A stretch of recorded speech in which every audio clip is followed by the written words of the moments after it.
Hello guys. In this video, I'm breaking down everything you need to know about pharmacotherapy management of scabies, mechanisms of action, dosing, side effects, and how to apply scabicidal medications correctly. Scabies management.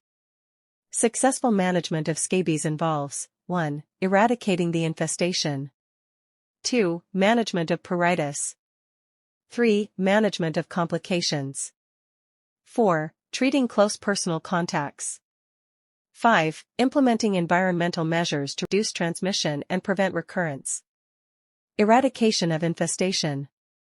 Scabies mite eradication involves a combination of medical treatment of patients and close personal contacts plus environmental measure to prevent reinfestation. Classic scabies treatment options. Number 1. Preferred initial therapy, which is topical permethrin. Number 2. Alternative first-line therapy, oral ivermectin. And third one. Alternative topical therapies which include benzyl benzoate, sulfur, ivermectin, spinosad, crotamycin, malathion, and lindane. Topical permethrin mechanism of action. A preferred first-line therapy exerts its mechanism of action primarily through interaction with voltage-gated sodium channels in nervous system of mites. Permethrin binds to voltage-gated sodium channels on nerve cell membranes and blocks sodium ion influx through these cell membranes, resulting in delayed repolarization and thus mite paralysis and death. Administration of topical permethrin. Massage permethrin cream to all areas of the body from the neck to soles of feet. Be sure to remind your patients to apply the permethrin cream under both their fingernails and toenails. Wash off the cream after 8 to 14 hours. Therefore, it is better to recommend that patients apply cream in the evening and allow it to remain overnight. Repeat application 1 to 2 weeks later to eliminate mites. Please note these important points. Point number 1. A 30 grams tube contains a sufficient amount of medicine for a single application for an average adult patient. Point number 2. For older adults, be sure to apply to the hairline, scalp, temples, forehead, and neck as well. Point number 3. For young children, apply the medication to the scalp and face, avoiding the eyes and mouth contact, as scalp involvement is common in this age group. Topical permethrin is highly effective, with cure rates in randomized trials approximating or exceeding 90%. While topical permethrin is generally well tolerated, skin irritation remains a potential side effect of this medication. The next recommended treatment option is oral ivermectin.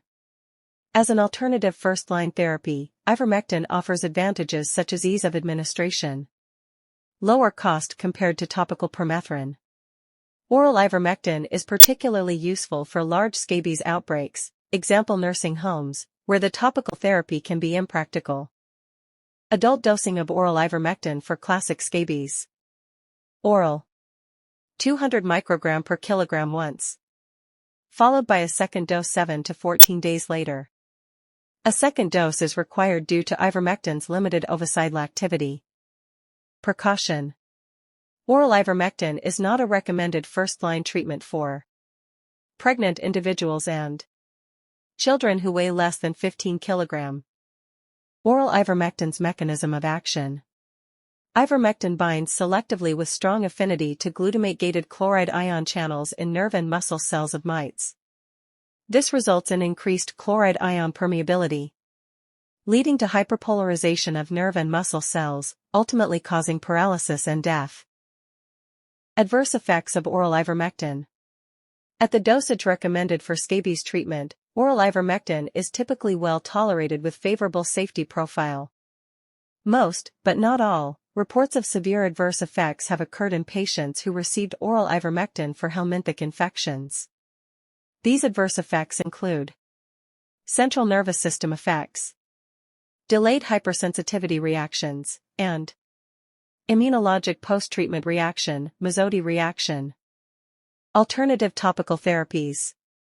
Topical sulfur offers relatively inexpensive and safe treatment option for neonates and pregnant individuals. Mechanism of action. Topical sulfur exerts its therapeutic effect through two primary mechanisms. Number 1. Keratolytic effects of this product. Number 2. Scabicidal properties of topical sulfur. In my practice, precipitated sulfur is compounded in petrolatum at concentrations ranging from 2% to 10% for the treatment of scabies. Typical concentrations of sulfur for adults 8% or 10%. Typical concentrations of sulfur for infants less than or equal to 6%. Administration of topical sulfur. 1. Sulfur ointment should be applied all over your body from the neck down to the soles of the feet, and leave it on overnight. 2. Rinse off, and reapply similarly for 3 consecutive days. 3. Repeat application in 7 to 14 days. Adverse effects of topical sulfur. Topical sulfur is generally well tolerated with no significant adverse effects. However, some expected side effects may include mild burning sensation, skin erythema, and malodor. Benzyl Benzoate. It is another topical medication used for scabies treatment. It is commonly used in resource-limited countries because of low cost of the drug. This medicine is not available in the United States. Administration. 1. Apply benzyl benzoate once daily at night for 2 consecutive days. 2. Repeat the treatment cycle after 7 days. Benzyl benzoate compounding. Sometimes we need to compound benzyl benzoate since the medication may not be commercially available. Typical concentration used for scabies treatment of adults is 25%. Typical concentrations used for children over age of 1 year ranging from 10% or 12.5%. Adverse effects. Local skin irritation and pruritus are potential adverse effects of benzyl benzoate. Topical ivermectin. Topical ivermectin 1% lotion is a formulation of ivermectin used in the treatment of scabies. Administration instructions. 1. Apply topical ivermectin to all areas of the body from the neck down, including the soles of the feet. 2. Leave the medication for 8 to 14 hours, preferably overnight, then wash it off. 3. Repeat application after 7 days to ensure optimal effectiveness. Overall, topical ivermectin is generally well tolerated with no clinically significant systemic adverse effects. Mild skin irritation or burning sensation may occur but typically resolve spontaneously without requiring intervention. In 2021, the United States FDA approved Spinosad 0.9% topical suspension for the treatment of scabies in adults and children 4 years of age and older. Administration of topical Spinosad. Number 1. Shake the suspension well before each application. Number 2. Apply from neck to soles of the feet, also apply to the balding scalp, hairline, forehead, and temples. Number 3. Let the medication dry completely on the skin for at least 10 minutes before dressing. Number 4. Wash off thoroughly after 6 hours. Topical Spinosad may cause burning sensation and dry skin, which is usually well tolerated. Other therapies. Additional topical treatment options available for scabies include 1. Topical crotomycin. 2. Topical malathion, while it is effective, has notable drawbacks such as flammability and higher cost. 3. Lindane. It poses a significant risk of severe systemic toxicity, including life-threatening complications such as seizure and death. Due to these safety concerns, European and Japanese guidelines recommend against use of lindane, and this product is not available in the United States. Important notes. Lindane should be reserved as an alternative therapy only. If patient cannot tolerate other therapies or if other therapies have failed to produce the desired outcome. Crusted scabies treatment options. Crusted scabies or Norwegian scabies is a severe, highly contagious form of scabies requiring aggressive treatment due to high mite burden. Number 1 preferred initial therapy for this type of scabies involves combination treatment with topical permethrin and oral ivermectin. Number 2 alternative intervention, which involves combination treatment with topical benzyl benzoate and oral ivermectin. The following important notes should be considered. Concomitant use of topical keratolytic creams, example. Ammonium lactate 12% lotion for the body or urea 10% cream for the hands and feet in adults, may help to reduce crusting.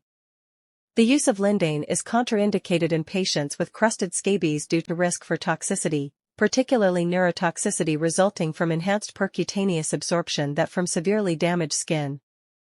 Treatment of scabies among special populations. Given its high efficacy and safety, topical permethrin is the recommended first-line treatment for scabies in infant and children aged 2 months and older. Topical sulfur is safe therapeutic option for infants as young as 2 months old. Contraindications. Use of lindane is contraindicated in children under age of 10 years and oral ivermectin should not be administered to children weighing less than 15 kilograms. Treatment of scabies among pregnant and lactating patients. Systemic absorption of topical permethrin is low and the drug is metabolized quickly. Therefore, topical permethrin is considered safe for use in pregnant and lactating patients and is a preferred treatment. Second-line treatments for pregnant individuals include topical sulfur and topical benzyl benzoate. Do not prescribe lindane for pregnant patients as it is contraindicated in this population. A critical component of scabies management involves accurately differentiating between successful cure and timely identification of treatment failure. Primary measures for recognizing cure and treatment failure are 1. State of pruritus. 2. Skin lesions. Skin lesions and pruritus up to 4 weeks after successful treatment is common.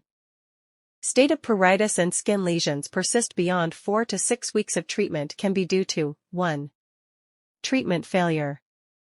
2. Reinfestation. Therefore, we need to assess patient and prescribed medications to clarify between treatment failure and reinfestation if these symptoms continue beyond 4 to 6 weeks after therapy completion. Number 1. Assess patient. Ensure correct administration of prescribed medication. Review symptoms and risk factors of reinfestation. Assess for an alternative diagnosis. Number 2. Assess prescribed medicine.